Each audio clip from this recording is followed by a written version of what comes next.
Welcome to Juggling Interviews. This episode is brought to you by eJuggle, the IJ's official online publication, where you can find the latest juggling news, articles, videos, and podcasts, just like this one. If you want to check that out, you can head over to their website at juggle.org/ejuggle, or with the link in the description. This episode is also sponsored by Play Juggling. On their website, you can find high-quality props like balls, clubs, rings, diablos, poise, fire equipments, flower sticks, glow props, and tons more. Head over to playjuggling.com and use my code XAV10, XAV10, to get 10% off your next purchase. It's a great way to support me, so thank you a lot, Play Juggling. Now let's get to the episode.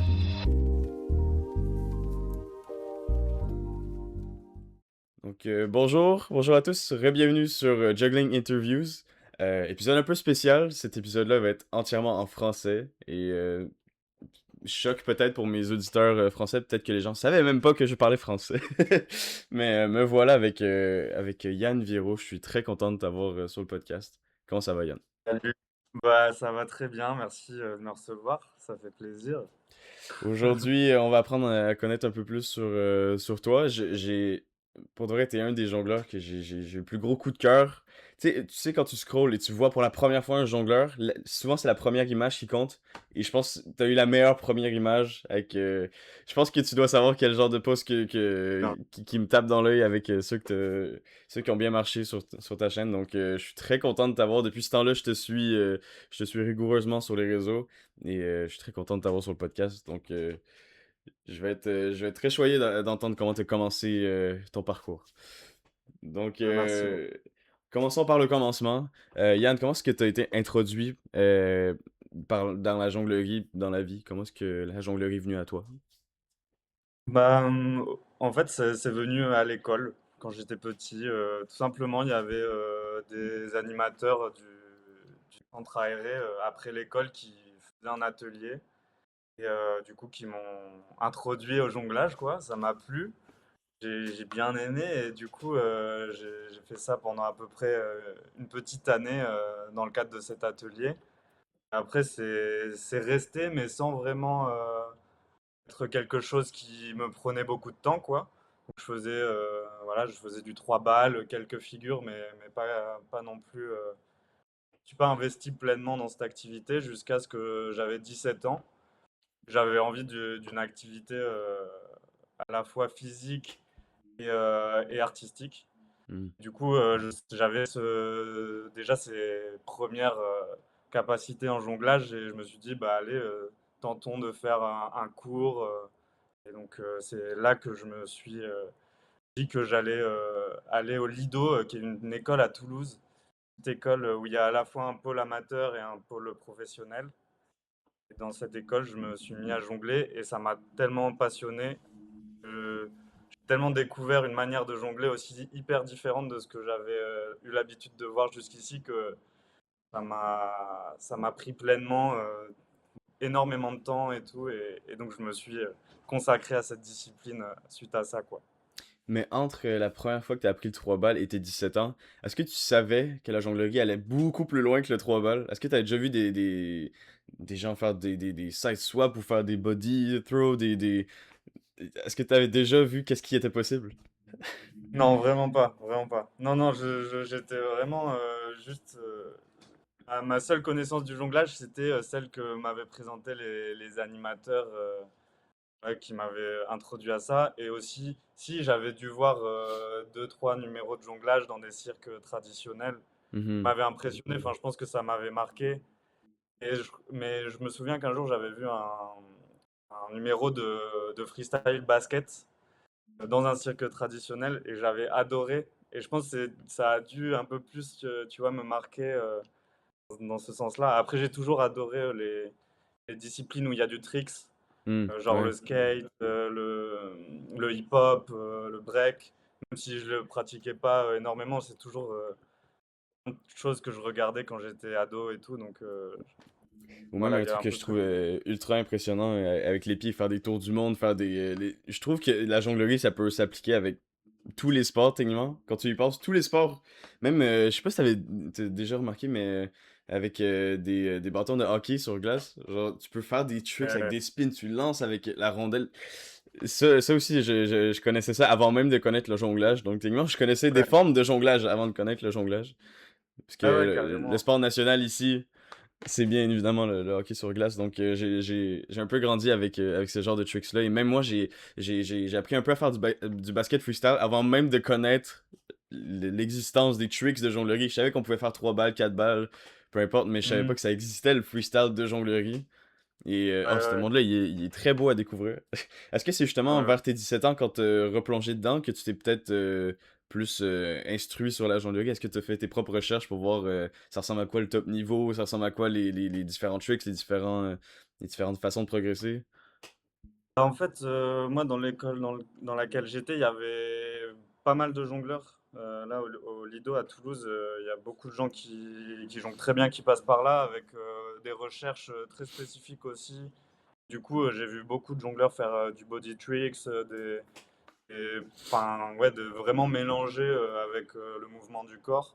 C'est tout de suite ça qui m'a interpellé, quoi. Hmm. Donc ensuite, d'avoir vu ça dans le cadre de cette école, je me suis renseigné un peu de mon côté, de regarder des vidéos. Donc voilà, j'ai checké un peu YouTube, ce que je trouvais, etc. Mais je ne trouvais pas non plus mille choses. C'est vraiment sur, dans le cadre de cette école, des étudiants et des étudiantes qui faisaient leurs essais, c'est vraiment ça qui m'a plu. Et puis j'avais des profs aussi qui étaient aussi dans cette vibe-là. Donc il y avait ouais, tout ce truc-là.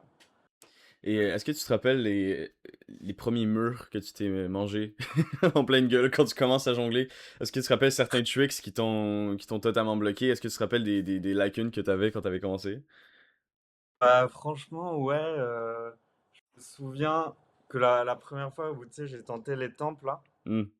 ou les amortis tempes et tout, ou même les amortis sur le front, comme ça, où je galérais, je me demandais comment c'était possible, juste de trouver le bon timing, etc.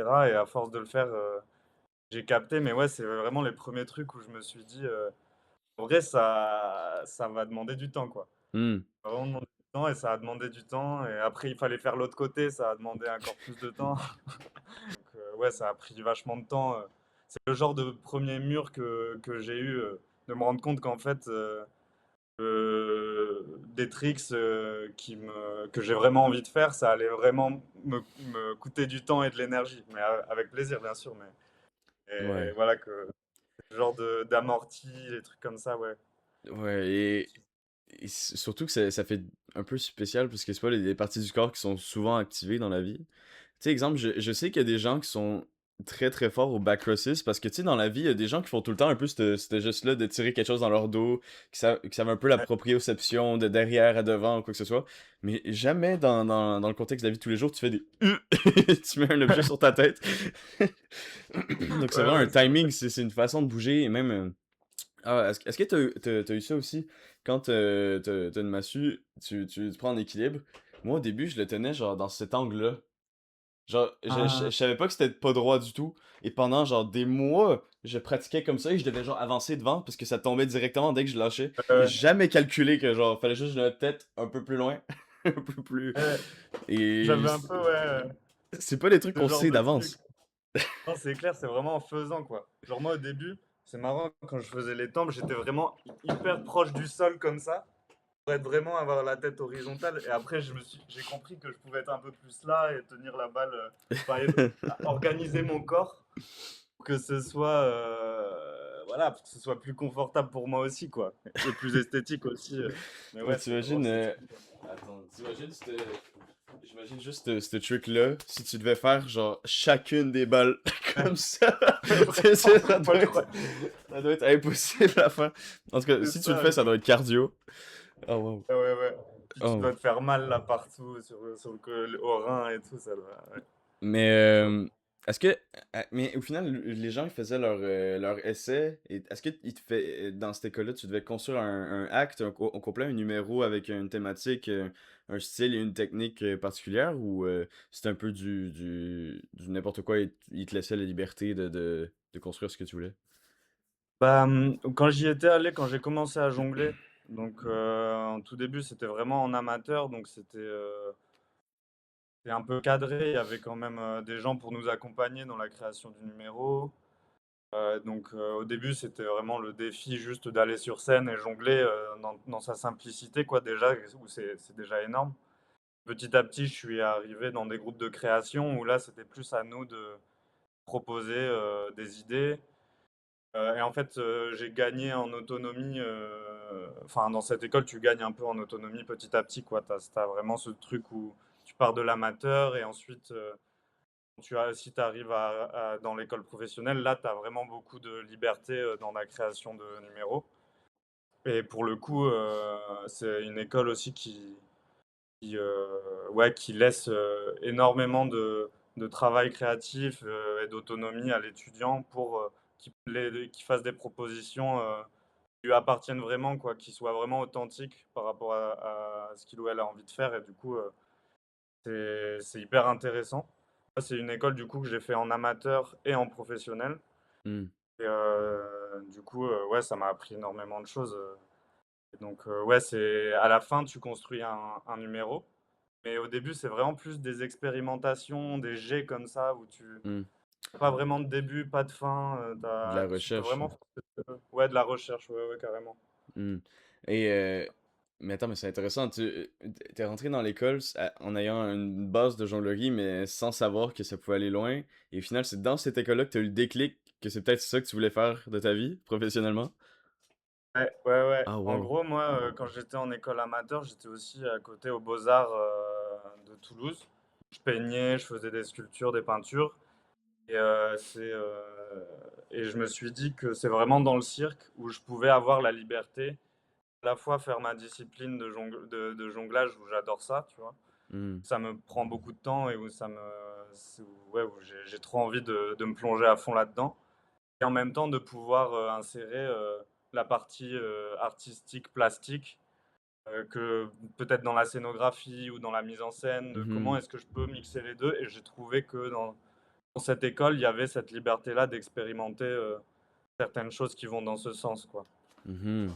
Voilà. Et aussi, il y a même des gens qui sont très, très intéressés par la musique et qui réussissent à jouer avec la musique dans l'intégration dans le numéro parce que le jonglage c'est pas que du silence et que tu fais 3 balles, ça peut être du même ce que tu jongles peut avoir, tu sais, exemple, je prends des trucs qui m'ont un peu retourné le cerveau, dans les concepts de numéros, tu sais, des Zach McAllister qui prennent des lampes torches avec des boules disco. T'es comme, techniquement, c'est juste c'est des balles d'un autre format, mais ça rajoute une esthétique, il y a un visuel qui se rajoute alors que le jonglage est similaire et c'est juste deux petites lampes. T'as pas besoin d'avoir un décor ni rien.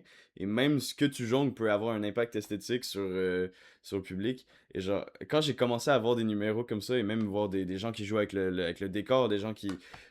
Tu te mets à te rendre compte que la jonglerie, ça n'a pas un ou deux niveaux, c'est vraiment genre... Tout est jonglerie. Ouais. Tout est jonglerie. Ouais, ouais.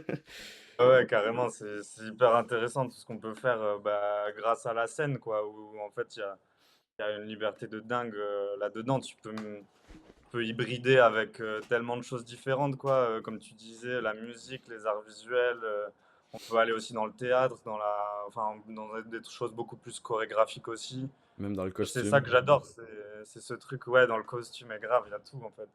Du coup, tu peux à la fois tout mélanger, tout mettre ou alors choisir des éléments qui font ta spécificité, quoi. Mais moi, ouais, j'aime beaucoup c'est vraiment cette liberté-là que j'ai trouvée dans le cirque, quoi, dans la création scénique, que je trouvais pas Mhm. forcément aux Beaux-Arts, tu vois. Je sentais moins qu'il y avait cette liberté d'aller piocher à droite, à gauche pour faire ce que je voulais, en fait. Enfin, Ouais, voilà, ouais, peut-être qu'aussi les beaux-arts, ils évaluent avec des codes plus établis, alors que le cirque, c'est le temps de ne presque pas avoir de code. Il y a, oui, la technique, mais après, la technique, j'ai l'impression que c'est juste le premier pas. C'est la première étape sur 10 d'un jongleur accompli. Avoir une technique plutôt correcte pour la scène. Alors que plutôt correct peut être, peu importe, ça peut être des tricks très basiques pour certains ou très funky et intéressant pour d'autres, mais la technique, tant que sur scène tu sais que tu vas pas échapper, tout le reste après c'est un autre critère que tu dois évaluer. Tu dois évaluer ta présence scénique, tu dois évaluer ton jeu. Est-ce que ton costume a un rapport? Est-ce que t'es un personnage? Il y a des gens qui font juste technique et ils mettent une musique et c'est correct. mais t'as plusieurs niveaux si tu veux le pousser plus loin. Et c'est pour ça que j'ai l'impression Ouais, exemple, peut-être dans les beaux-arts, c'est des critères techniques et c'est la moitié, genre la moitié technique et la moitié comment tu t'exprimes, genre dans ton art et les couleurs et quoi que ce soit. Mais j'ai l'impression que c'est un peu peut-être moins, t'as peut-être moins de liberté sur chaque petit aspect de ce que tu crées. Mais ouais, je je sais te pas, rejoins. j'ai fait des écoles d'art, mais pas aussi loin. Donc c'est peut-être que Ouais. je parle à travers mon chapeau, mais Non, mais je te rejoins là-dessus. En tout cas, j'ai l'impression qu'il y a dans les écoles d'art plastique, il y a des codes qui sont très établis, qui ont du mal à être transgressés.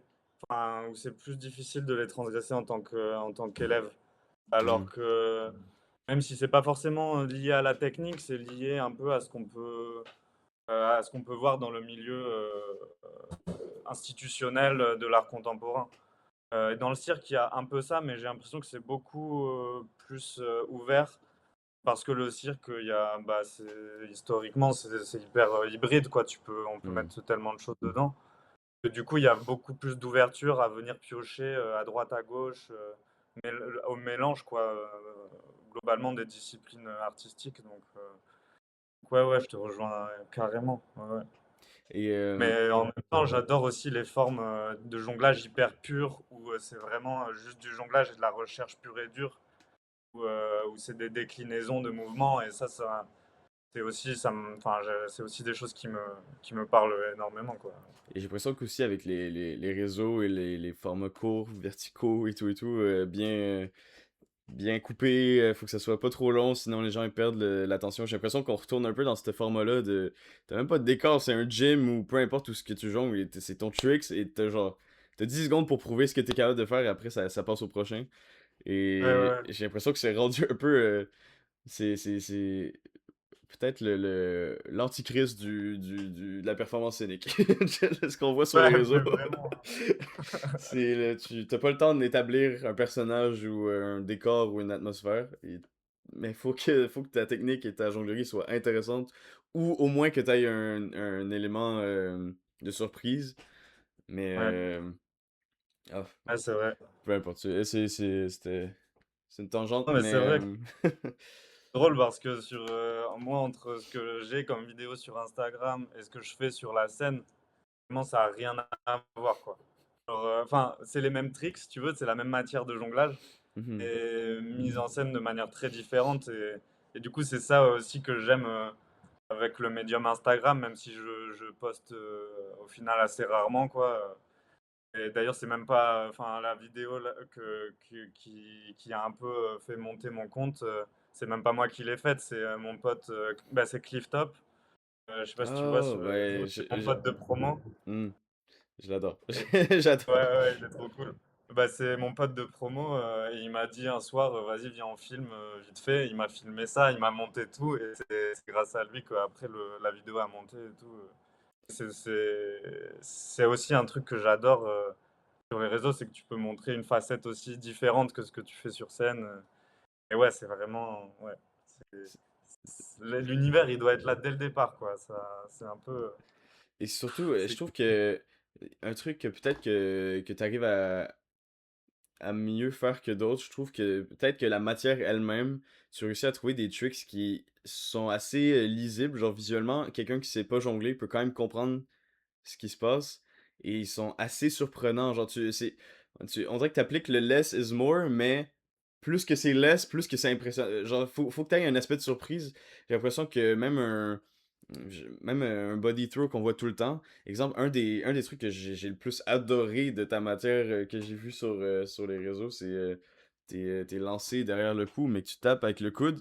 Genre, Mm, qui est assez fou? Qui est assez fou? On l'a vu, je sais, des centaines de fois, ce lancer-là. Et les seules déclinaisons qu'on voit, c'est des fois quelqu'un qui lance et qui rattrape avec la même main, ou quelqu'un qui lance et qui attrape, genre, un pingouin ici, ou je sais pas, peu importe. Mais quelqu'un qui fait ça et qui retape, genre, juste à ça, c'est pas difficile à comprendre. C'est comme, ah, c'est derrière et après ça tombe, ok, cool. C'est très, très graphique visuellement. Et tu prends les concepts les plus épurés, les lancers qu'on voit des centaines de milliers de fois, et tu le rends genre d'un coup, what the fuck, et ça fait trop plaisir. tu réussis à les enchaîner. C'est ça le truc que j'adore. On dirait que je sais que dans tous les cas, tu vas poster quelque chose, il y a quelque chose qui va me faire retourner le cerveau. Genre, c'est un truc que je trouve très constant avec ta jonglerie. Et même avec Cliff Top, moi je trouve que c'est l'équivalent avec les massues. Cliff Top a Hein. toujours au moins un mouvement dans sa séquence qui va me faire genre complètement virer. Je vais devoir me poser sur la vidéo et regarder minutieusement ce qu'il fait pour. c'est- Et je- ouais, vous êtes des vrais créatifs et j'adore.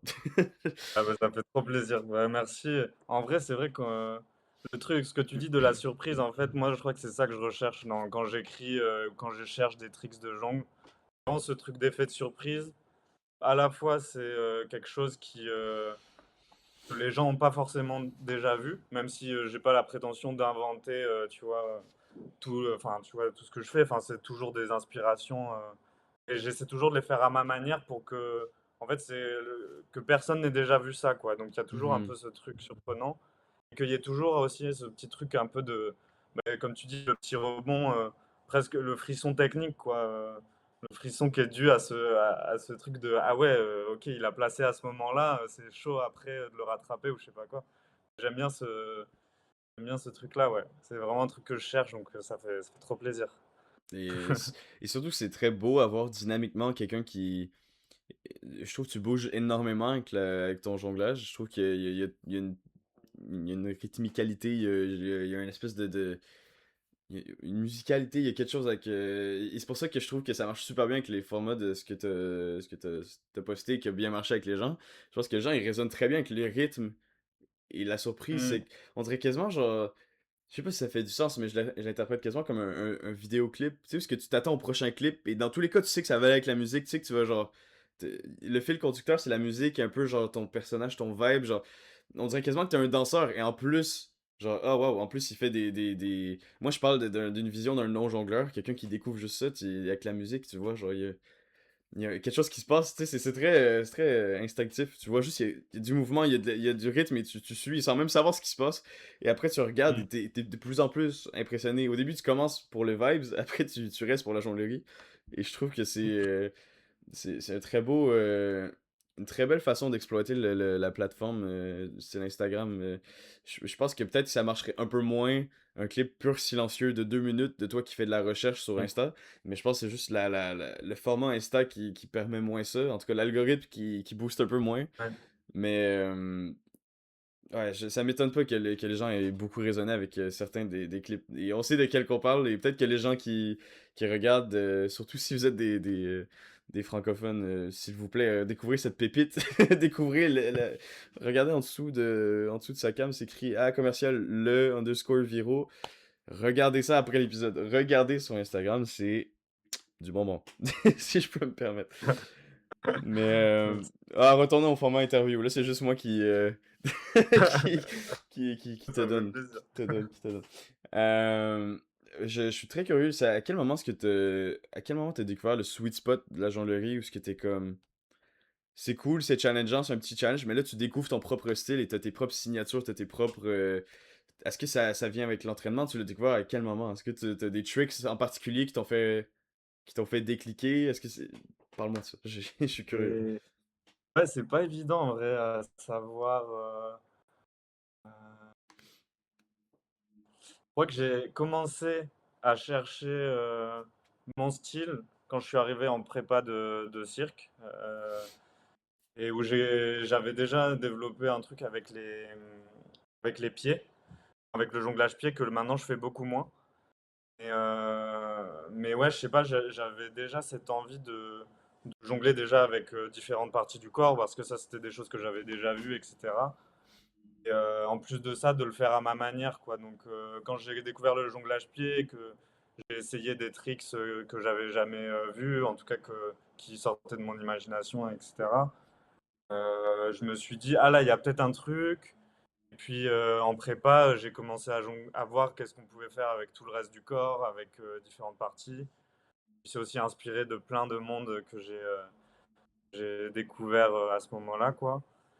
Et je pense que je dirais que c'est à la fin de ma prépa où je me suis dit, ah tiens, là, il y a quand même quelque chose qui me caractérise dans ma manière de jongler, dans cette manière d'écrire aussi les routines. Parce que j'ai l'impression que moi, mon style, il vient il vient à la fois des tricks, mais aussi de comment j'écris les routines, où ça peut créer justement de la surprise, comme on disait, et que peut-être que ça vient plutôt de là, où le mouvement, il est aussi, où j'essaie que le mouvement, il soit jamais gratuit, il Hmm. soit toujours, il provienne d'un tricks ou de quelque chose, qui me fait rire ou un tru ou d'une image que j'ai envie de montrer, mais que ce soit jamais, gratuit et peut-être que là-dedans, je me suis dit, c'est quelque chose que je peux développer et qui me caractérise, quoi, qui fait un peu ma signature, voilà, même si, je suis inspiré bien sûr de plein de monde aussi, Mhm. comme toutes et tous, quoi. Ouais. Ouais, je trouve ça très intéressant. Des fois, on se met des règles à nos recherches. Et des fois, tu vois que t'es pas dans le territoire que tu as envie d'explorer. Et des fois, c'est le genre de contrainte-là où ce que tu te dis, je vais pas bouger pour aucune raison, parce que je trouve que la beauté de mon style, c'est d'avoir chaque mouvement être quasiment prédéterminé et savoir dans tous les cas, tu te dis, s'il y a une énergie qui a été émise dans un mouvement, tu sais qu'il y a une plus-value dans ce mouvement-là. Et alors Mmh. que à l'inverse, il y a plein de styles où ce que c'est littéralement l'inverse, où ce que tu vas faire les tricks les plus simples, mais autour, tu vas bouger le plus possible Ouais. juste pour le concept de bouger. Juste pour bouger. Et ça marche aussi, les deux mondes peuvent cohabiter ensemble, mais je trouve que c'est en effet très intéressant de commencer à se donner des propres règles ou de se donner un fil rouge pour créer son style, parce qu'au début, tu commences avec des tricks qu'un peu peut-être tout le monde connaisse, genre, et après tu dois essayer de Mmh. découvrir pourquoi est-ce que toi, quand tu le fais, ça va être toi. Pourquoi est-ce que toi, tu jongles Ouais. différemment que telle personne, ou...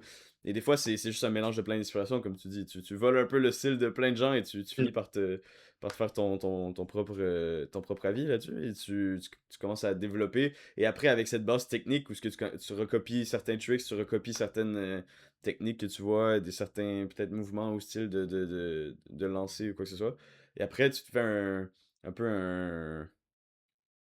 un lexique de mouvements, un lexique de tricks que tu mets à développer plus. Et au final, tu te rends pas Ouais. compte, mais cet amas d'inspiration se met à être un truc totalement nouveau que personne n'a jamais vu. Et au final, ce truc nouveau-là va être un amas d'inspiration pour quelqu'un d'autre. Donc au final, c'est quand même Mmh. fou de voir à quel point c'est des réseaux. c'est c'est des réseaux Ouais. d'inspiration qui arrêtent pas de se chevaucher. Et je pense que c'est la beauté aussi des réseaux sociaux, je pense, parce que tu voyais, je suis moyen informé là-dessus, mais je vais me projeter. Sûrement que à l'époque, s'il y avait peu de jongleurs qui traversaient le monde et qui partageaient leur style, on retrouvait certains styles, exemple en Europe de l'Ouest, Europe de l'Ouest, Europe de l'Est, et tu devais peut-être voir Mmh. des styles différents en Amérique. Après, tu vas en Amérique du Sud. Genre, même aujourd'hui, à ce jour, on a plein de styles différents. Quand tu imagines le jonglage d'Amérique du Sud, tu imagines avec les massues, des trucs sur le corps, des traps, des rolls, des trucs genre. Et ça, c'est même en ayant toutes les inspi. Donc, imagine, avant même qu'il y ait les réseaux, avant même qu'il y ait des, des, des shows à la Ouais. télé, des numéros en cassette ou peu importe, avant qu'il y ait des grandes écoles qui réunissent tous ces gens-là. Imagine à quel point ça devait être le même cocon de Ouais. tricks dans ce Mais pays-là. Après, tu vraiment. dois. Et je pense que maintenant, Ah mais c'est clair. ça explose. Parce que, tu sais, avant, il y avait vraiment le style. On disait le style américain et le style européen. Et le style européen, Ouais. c'était du mouvement, et c'était plus élaboré. Et le style américain, c'est très technique. Tu restes droit, tu bouges à peine, tu fais tes tricks, c'est tout fini. Tu prends ton sac, tu t'en vas. Quasiment. Ouais. Euh, Maintenant, j'ai l'impression que tout le monde est un peu un mélange de jongleurs européens, de jongleurs américains, Ouais. de jongleurs Amérique du Sud, de jongleurs Ouais, asiatiques carré même.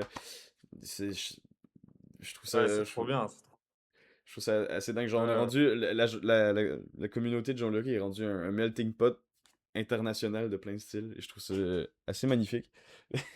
ouais, c'est trop beau, c'est trop beau et en plus, moi, j'ai l'impression que, bah, pareil, je suis pas historicien du jonglage et tout, mais genre, il y a un peu le truc que les gens, peut-être avant, avaient plus des, spécificités, tu vois, des recherches très précises et très Hmm. singulières, que peut-être on a moins maintenant parce qu'on est plus, bah, alimenté par, différentes, choses qu'on voit, comme images qui nous plaisent et qui nous inspirent. Donc peut-être qu'on fait plus un amalgame de tout ça, tandis qu'avant, il y avait peut-être plus des gens qui avaient leur pratique, vraiment authentique et singulière. En tout cas, parce qu'elle était vraiment, un peu, tu sais, genre, la personne était dans sa bulle avec sa Hmm. recherche. et genre, je sais pas si par exemple la personne faisait des trucs avec des t-shirts, avec des balles et des t-shirts, bah, peut-être qu'il a fait que ça toute sa vie et qu'il a plongé là-dedans toute sa vie et du coup il est trop fort à ça, tu vois. Mhm. Maintenant, il y a peut-être moins ce genre de recherche ultra spécifique et que c'est pas forcément grave, et enfin, c'est pas forcément un truc qui est mieux ou moins bien, mais et que je trouve que maintenant c'est plus dur, en tout cas personnellement, de me dire ah, mais là j'ai cette recherche-là et peut-être que je peux, si je la développe précisément ce point-là, à fond, à fond, à fond, je pourrais avoir un truc genre qui est tellement spécifique, tellement singulier que ce serait trop bien, quoi. Ce serait trop beau. Je trouve que c'est plus dur parce que moi, j'ai envie de faire ça, j'ai envie de faire ça, et puis j'ai envie de l'englober en faisant ça. Mhm. Et du coup, ouais, ça crée un mélange, mais qui est aussi singulier, mais qui vient d'autre part, quoi.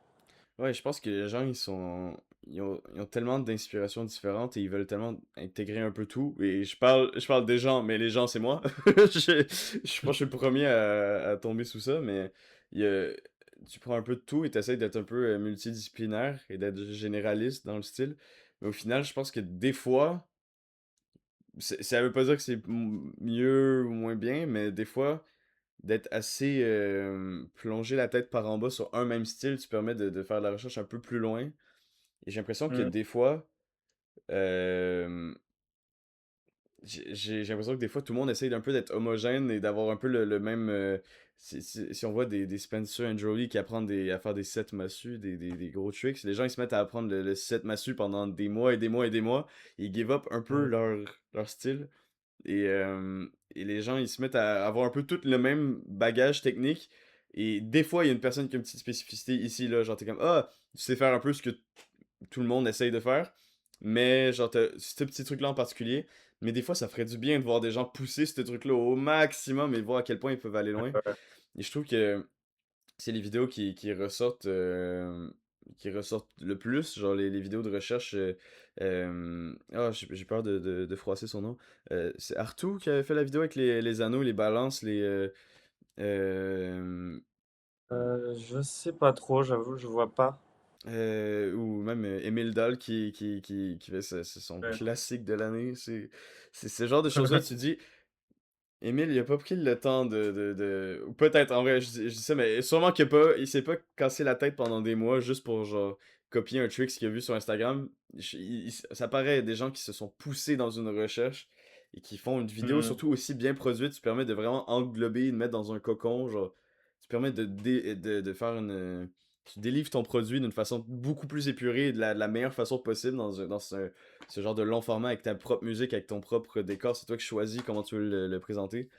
Et je vais pas te mentir, je pense que c'est ça qui me faisait vibrer au début quand je commençais, parce que je découvrais, exemple, des Wes Peden qui faisaient de la recherche. Je découvrais du Zach McAllister qui faisait de la recherche avec balle, mélanger les pieds, une partie du corps, les stars, les affaires.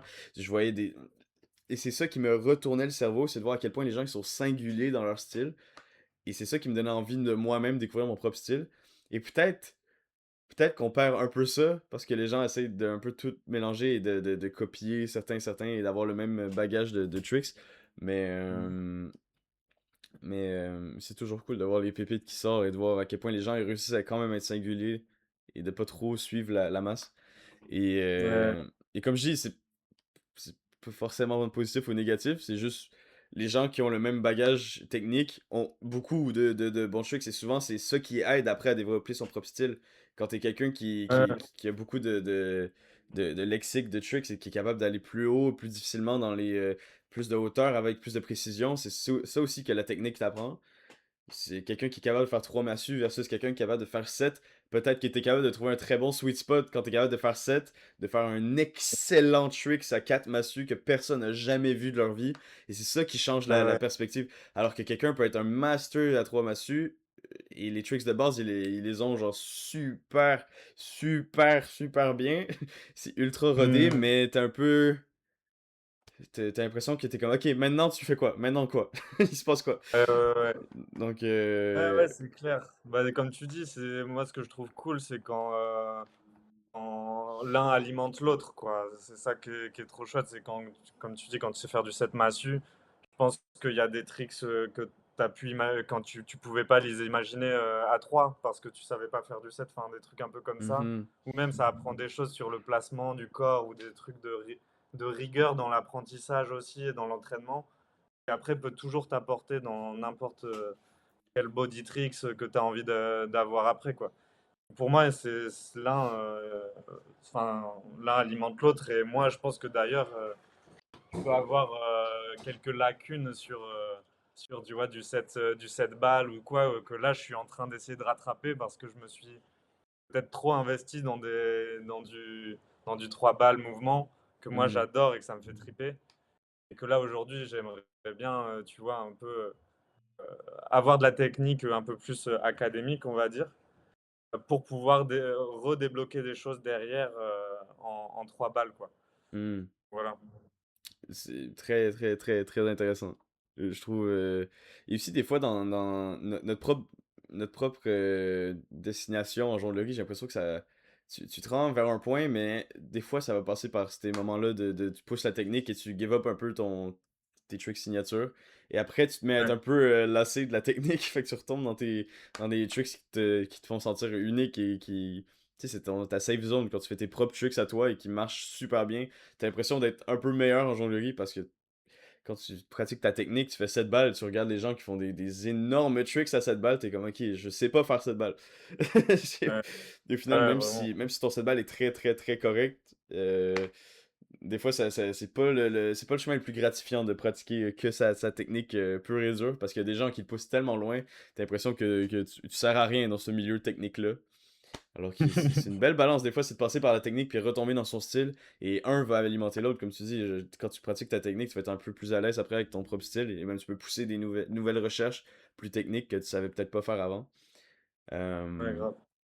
j'ai l'impression que ça fait longtemps que j'amène ce sujet-là. Je je vais décaler sur quelque chose d'autre. Euh, Ça ressemble à quoi tes séances de pratique? Est-ce que tu as un espèce de format que tu appliques à chaque fois? Comment est-ce que ça se passe? Je dirais de moins en moins. Avant, j'avais un truc assez rigoureux avec une méthode qui me, avec un entraînement ouais, très méthodique, etc. Là, j'ai de moins en moins parce que je trouve moins la régularité dans l'entraînement maintenant que le spectacle fait partie de ma vie et que j'ai des échéances à remplir en termes de jeu et tout ça. Que maintenant, dans mon entraînement, j'essaie plus de rentrer, d'avoir une partie plaisir et une partie vas-y, je focus sur un truc qu'il faut que je travaille. Genre du 7 balles où ça me fait moins triper, mais il faut que je le fasse. Alors qu'avant, je pense que je décomposais plus en commençant par un petit échauffement articulaire. Après, je faisais beaucoup d'improvisation.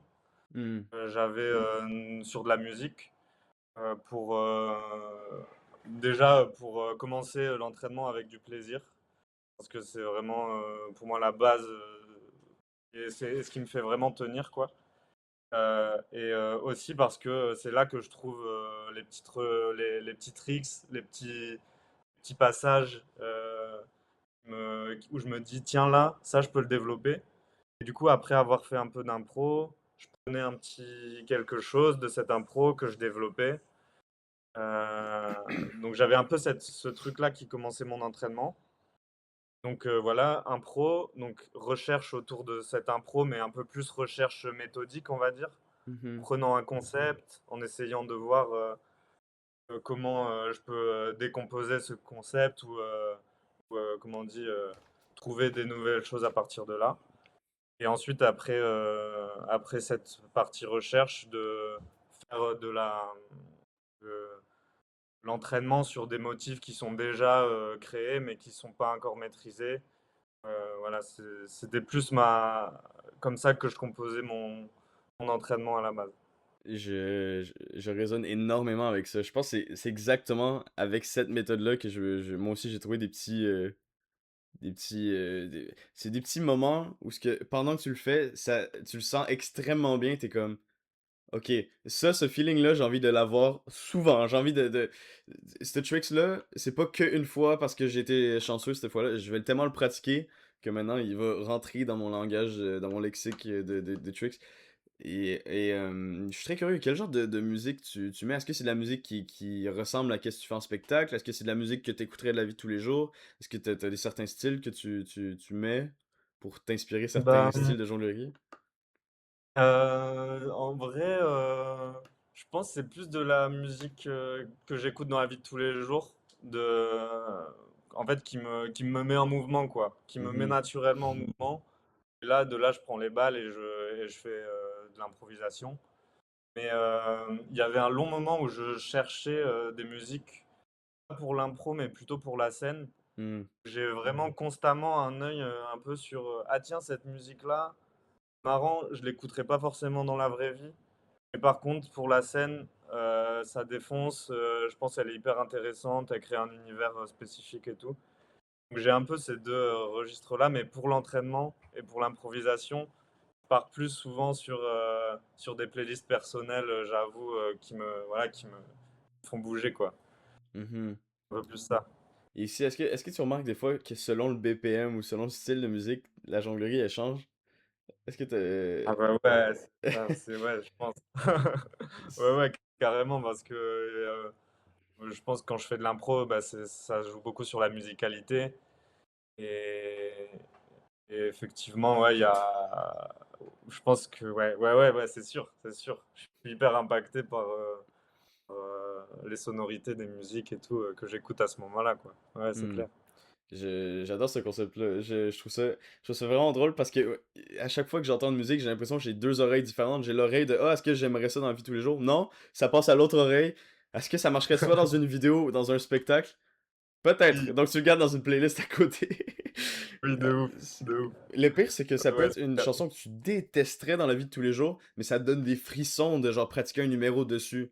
Tu te rends compte qu'il marche exactement avec ta jonglerie, avec un style de numéro, mais dans la vie de tous les jours, elle te ferait chier la musique, genre tu la veux pas ouais, dans ta ouais, ouais, playlist. Tu la veux pas, genre. c'est vraiment ça. Bah ouais, moi, à la base, d'ailleurs, sur scène, je mettais beaucoup des musiques très lentes parce que je trouvais que ça s'adaptait mieux à mon rythme naturel. Hmm, Et même de jonglerie, où en fait ça me mettait dans un état de calme. Je pouvais plus être apaisé dans le jonglage, quoi. Parce que quand je mettais des musiques trop dynamiques, en fait, ça me créait un truc interne, une énergie où c'était trop. Je stressais dans le jonglage, j'étais pas précis et tout. Donc je me forçais un peu à mettre des musiques calmes pour apaiser mon manière d'être sur scène. hmm. Et petit à petit, je me suis un peu quand même. J'ai voulu ramener des musiques dynamiques sur scène euh, et de bosser avec ça, vraiment me mettre au défi d'aller là-dedans pour faire quelque chose qui se rapprochait plus de ce que je faisais justement à l'entraînement avec des trucs dynamiques qui me font vraiment bouger, d'essayer de trouver le calme à l'intérieur de cette vitesse et de ce dynamisme, quoi. Du Ouais. coup, maintenant, là, j'ai un numéro avec de la grosse techno et j'adore et ça fonctionne aussi, quoi. Donc, voilà. C'est cool, mais ouais. Ouais, ouais, je comprends. Parce que si tu devais prendre la même musique que tu as sur le numéro que tu performes en ce moment, et tu la découvrais pour la première fois dans une session d'impro, dans une pratique, peut-être que cette musique-là te stresserait, t'arriverais du tout à travailler avec. Mais des fois, c'est justement quand tu pratiques du plus lent, tu pratiques du plus rapide, tu permets d'adapter Littéralement, je comprends ce que tu dis, le feeling du système nerveux qui est trop stimulé en mode genre. Là, la musique a beaucoup d'énergie. Et des fois, quand tu découvres une musique pour la première fois, est-ce que ça t'arrive, tu mets une playlist en shuffle et tu jongles sur de la musique que tu découvres et tu dois Ouais, genre. ouais, ouais. Tu dois essayer, genre t'es comme ok, attends, mais là ça va plus fort. Donc là, t'essayes de jongler plus fort alors que t'étais déjà ultra focus et à ton max quasiment. T'es comme attends, là faut que j'aille plus parce que si c'est un numéro, ben faut pas que ça soit. Genre, faut que ça. Si la musique elle Ouais, redescend, je vais redescendre, mais après, genre ça a l'air d'aller très haut, mais faut que j'amène mon niveau aussi haut que ça. Et des fois, ouais. c'est une pression qui est un peu pas nécessaire de se mettre sur les épaules. Des fois, c'est juste de ralentir et tu remets la chanson et là, tu sais dans quel moment. Fait que tu peux te préparer un peu, genre, tu peux essayer Oui, de de ouf. schématiser dans ta tête à quel moment tu vas essayer de faire peut-être tel trick que tu sais d'avance qui va bien marcher sur ce genre de drop ou. Fait que je trouve ça super intéressant et je pense qu'il y a peu de gens qui pratiquent leur fibre d'improvisation et selon certaines musiques. Parce que souvent, c'est une question que je pose aux invités, quel genre de musique, est-ce que vous fatiguez avec de la musique, quoi que ce soit. Il y a des gens qui mettent juste de la musique d'ambiance, histoire de pas avoir juste le bruit des balles, le bruit des massieux qui tombent. Il y a des gens qui mettent juste Ouais, pour le ouais. vibes. Mais je trouve ça cool de quelqu'un qui est en ligne avec sa musique, quelqu'un qui est en ligne avec... j'ai l'impression que si tu vibres Ouais. différemment quand t'as de la musique dans tes oreilles, t'as un truc à suivre, alors que ça serait peut-être un peu gogol d'avoir zéro écouteur et de te mettre toi-même un BPM dans ta tête. T'es comme... Si t'as pas de Oui. musique, c'est un peu plus difficile de te donner un, Ouais, c'est clair, c'est un clair. guide Des comme ça. directives, Hmm. ouais, ouais, c'est sûr. La musique, ça aide vraiment à mettre ce cadre-là. Et du coup, ce cadre aussi, moi, ce que je trouve cool, comme tu disais, c'est des fois quand c'est trop dur d'aller sur la musique, c'est aussi de créer des contrastes, genre de justement ce que ça fait d'être hyper lent et minimaliste sur un truc qui est hyper rythmé, genre de créer ces contrastes-là et puis d'un coup de se remettre sur le tempo, quoi. Enfin, parce que après, je le conscientise pas quand je suis sur le moment, tu vois, mais il y a vraiment un truc ouais, de jouer avec ça. Et puis après, je me mets aussi quand je fais de l'impro, d'un coup, j'ai un truc de ah bah tiens, je vais travailler un peu au sol. Vas-y, je travaille 5 minutes au sol pour voir ce que ça fait.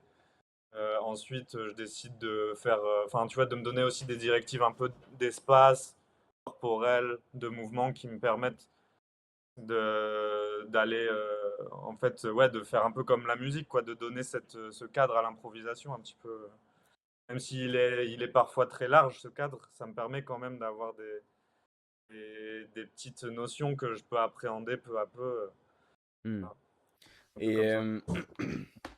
en ce moment, est-ce que tu vis à temps plein de ton jonglage? Est-ce que c'est que la scène que tu fais comme métier?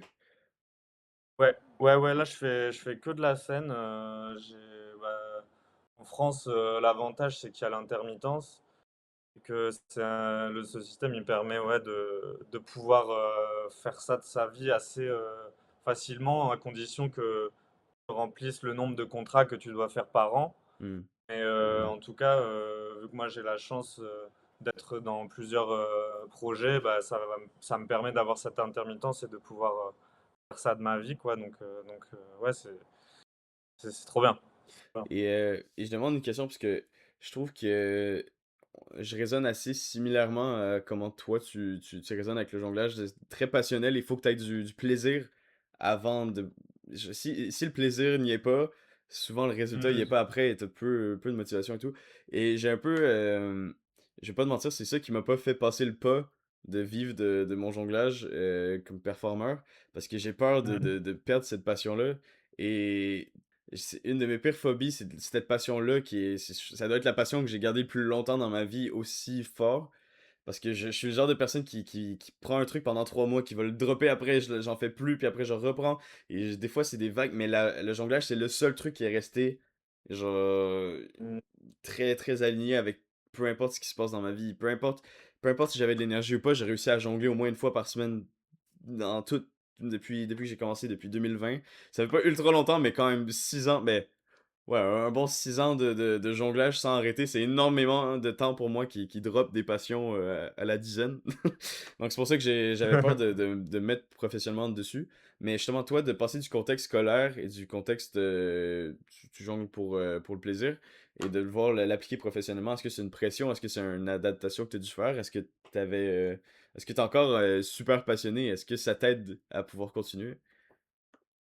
Bah, franchement, ouais, je suis méga passionné et c'est vrai que moi je fonctionne un peu différemment, c'est que j'ai toujours voulu faire de ma passion mon métier.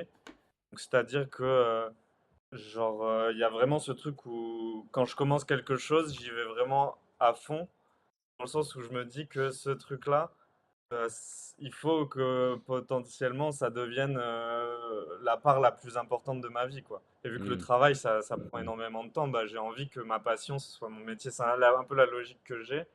Et ce qui fait que du coup, j'ai du mal tu vois, à découvrir et genre à me focus sur d'autres choses que le jonglage.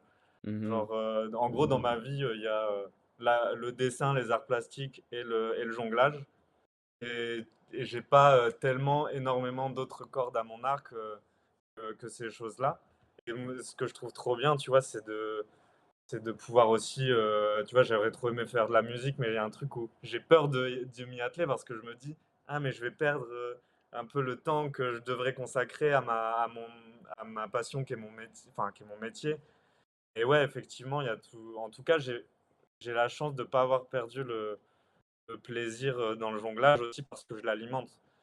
Que je sais que quand j'ai un moment où je sens que ça commence à me à me ronger, enfin, tu vois, à me dire: «Ah mais là, je me prends trop la tête, là, je suis plus satisfait de ce que je fais». Je sais les moments où je dois faire des pauses pour après, heu, ou alors que ou les moments où je dois changer ma manière de pratiquer, justement pour rechercher du plaisir. J'ai l'impression d'être assez, conscient de ces phases-là, pour pouvoir, adapter et que la passion du jonglage, continue de rester malgré le fait que ce soit aujourd'hui mon métier et cetera. Là, par exemple, je sens que je fais beaucoup de scènes, donc dans les différents projets où je suis et que je travaille quasiment, que pour, ces parties scéniques. Ça veut dire que je sens en ce moment, par exemple, que j'ai besoin de retrouver ce plaisir-là de juste jongler sans objectif, sans, me dire: «Qu'est-ce que je vais faire comme, truc pour la scène?» Ou alors de qu'est-ce que je vais faire comme vidéo parce que ça marche aussi avec ça. Genre, la pression du résultat, moi, ça peut, à force, un peu trop me faire perdre le plaisir et donc là, je suis à la recherche plutôt de temps que je peux consacrer, juste à jongler sans pression, comme on disait avec du son et faire des recherches, que j'ai pas encore explorées, qui me font envie, voilà, des trucs un peu comme ça, quoi. Je- je- J'adore. Je trouve que c'est du bonbon ce que tu donnes comme notion en ce moment. Il y a peut-être des gens, si vous écoutez et que vous voulez peut-être vous considérez vivre du spectacle, vivre de votre passion, vivre du jonglage, des fois c'est une bonne chose d'écouter son corps et d'écouter son cerveau. Des fois, quand la passion est pas là, faut pas la forcer parce que tu vas donner du jus que t'as déjà pas. Et après, quand tu vas Mmh. vraiment devoir donner encore plus, tu sais, quand même, de devoir juste maintenir ton métier, c'est rendu un challenge. Quand t'auras un challenge dans le challenge, t'as déjà plus le Ouais. jus parce que ça fait longtemps que t'endures une passion qui te passionne un peu moins. Peut-être souvent avec des expectations. Des fois, tu penses que tu dois tout le temps performer à ton max alors que jamais quelqu'un est capable de performer 12 mois de l'année. Des personnes est capable Mmh. d'être à son prime 12 mois de l'année. Donc, c'est très beau. Je trouve ça très, très intéressant comme insight. Euh, Aussi, je suis très intéressé. C'est quoi les projets que tu as en ce moment? Est-ce que tu as quelque chose à nous partager? Je vais certainement mettre des liens en description parce que je suis sûr que plein de gens ont envie de te voir performer. Dis-moi, c'est quoi tes projets dans ce moment? Bah, en ce moment, mon projet principal, c'est, avec un collectif, de cirque qui s'appelle le collectif Bislaco. En fait, c'est, quasiment toute ma promo, de mon école, pro, de laquelle je sors là. On a créé un spectacle ensemble. Donc c'est un collectif pluridisciplinaire avec, de l'acrobatie, bah, du jonglage, de la roue cire, du tissu, du machinois et dans un univers, hyper, voilà, qui nous appartient vraiment à nous 10 quoi. C'est une aventure de ouf et ouais, ça me ferait plaisir, ouais, qu'elle soit rendue visible. Ça s'appelle le collectif Bislaco. Après, à côté de ça, il y a aussi, le numéro que je joue, en solo, hem, qui est un numéro, comme je te disais, sur de la musique techno, du jonglage ultra dynamique et en fait, il est un peu particulier parce que c'est un numéro qui joue vachement, sur, la chute et et qui utilise la chute pour, la dramaturgie, du numéro. Donc, j'en dis pas trop, mais voilà, c'est vraiment un projet qui me tient à cœur, et que j'aime bien, jouer, dans des cabarets, quoi. Et et après, je suis aussi sur un projet, en tant qu'interprète dans un collectif qui s'appelle TBTF. C'est un projet où on est 7 jongleuses et jongleurs et c'est en train de commencer la créa, mais j'ai trop hâte, c'est avec des jongleurs, de fou et ça me fait trop plaisir. Et voilà, après des petits projets perso qui se mettent en place, mais pour l'instant, mais en tout cas, c'est bien chargé et je suis content de pouvoir faire tout ça, à la sortie de l'école quasiment, d'avoir ces projets, me permettent de vivre du jonglage, quoi. Donc c'est top. Je souhaite à tout le monde d'aller consulter ça. Ça va être dans les premières lignes, dans les quelques premières lignes de description. Je vais mettre les liens de ce que tu viens de mentionner. Et euh, je vais, je vais faire mon mea culpa. Les derniers épisodes, j'ai totalement oublié de demander à mon invité, mon cher Tammuz Vardi, une question. Et malheureusement, il n'a pas pu répondre à la question précédente. Mais je vais réitérer le format aujourd'hui. Je vais faire semblant que c'est pas arrivé. C'est un petit accro. Donc, je vais créer ma propre question pour Yann.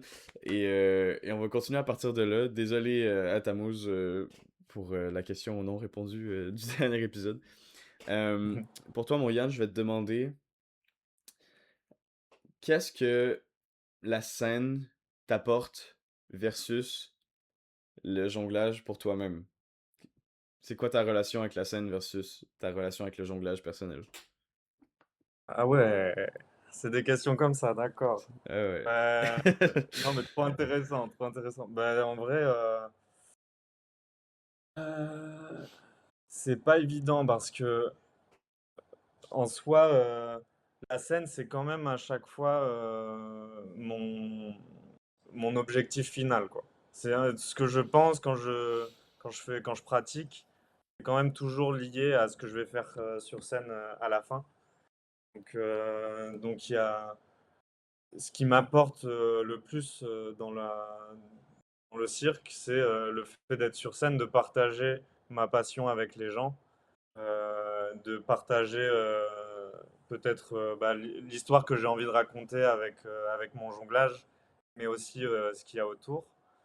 Et, euh, et c'est vraiment ça qui me porte là dans le jonglage. Et en même temps, quand je jongle à l'entraînement pour moi-même, c'est vraiment ce truc de me dépenser, de juste me faire plaisir avec le mouvement, les balles, de trucs très introspectifs aussi et très, enfin, au final, assez geek, quoi, de la recherche de jongles, qui moi j'adore aussi. Tous ces trucs-là de l'entraînement qui me font aussi évoluer genre, ouais, dans ce que je suis personnellement, quoi, aussi, tu vois. Et tout ça, ouais, les deux ensemble, enfin, c'est nécessaire pour moi en tant que personne dans ma vie, quoi. Donc, je pourrais pas voir l'un dissocié de l'autre, quoi. Mhm. C'est vraiment trop important pour moi d'avoir les deux. Très intéressant. Très intéressant. Et est-ce que tu as une question pour le prochain invité sur le podcast? Alors, alors, je réfléchis un peu. Ouais, du coup, à toi qui arrive juste après moi dans ce podcast, je poserai la question, c'est quoi la sensation que tu as juste quand tu accomplis un nouveau trick? C'est quoi que tu ressens, quoi? Voilà, tout simplement. J'adore. Surtout que la réponse peut être totalement variée. Je trouve ça assez cool. Il y a des gens qui vivent différemment avec leur art et j'ai hâte de voir. Même moi, je sais pas c'est qui le prochain invité, j'ai hâte de voir qu'est-ce que le prochain invité va répondre. Mais on va conclure l'épisode. Merci beaucoup, Yann, de m'avoir donné une bonne heure de ton temps. Merci à tous d'écouter, regarder jusqu'à maintenant. Merci pour votre temps. J'espère qu'on vous a apporté du smile. J'espère qu'on vous a donné envie de jongler. Moi, à chaque fois que je fais le podcast ou que j'écoute un podcast de jonglage, j'ai envie de jongler. J'espère que je vous ai donné envie de jongler. Et merci à toi, Yann, pour tous tes super. J'ai tout le temps le mot insight en anglais. C'est quoi le mot en français? C'est. Je sais pas, Tu sais, t'es. analyse, non, c'est pas ça. Ouais, c'est dans ce style-là. Merci pour tous tes jets d'idées, tes analyses. Merci pour tout ce que Avec tu grand donnais. plaisir. Et Avec encore une grand fois, plaisir de regardez dans la participer. description. En description, il y aura tous les réseaux de Yann. Il y aura il y aura les infos pour les shows, les collectifs, les spectacles. Tu m'enverras tout ça. Tout va être dans les lignes de description. Merci Vraiment, beaucoup ça et au revoir tout le monde. Ayez du plaisir à jongler. Je dois traduire ma ah, phrase de fin. important. Au revoir Yann. Tchou tchous. Ciao, à bientôt.